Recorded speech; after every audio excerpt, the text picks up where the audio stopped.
All right, Southern Minnesota farm guy. So I think yesterday I woke up and I saw a wild turkey running across my yard. Last night was a skunk and a possum.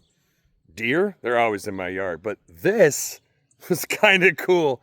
This red-headed woodpecker is here like clockwork, 6:05 every morning. Not kidding.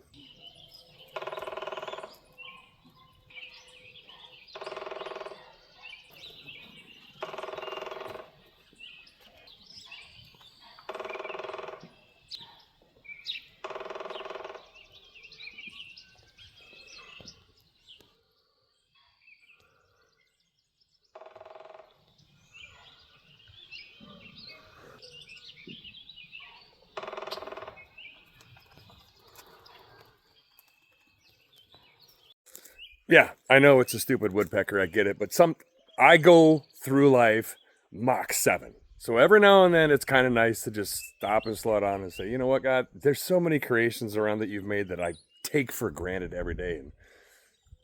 And Woody just made my day.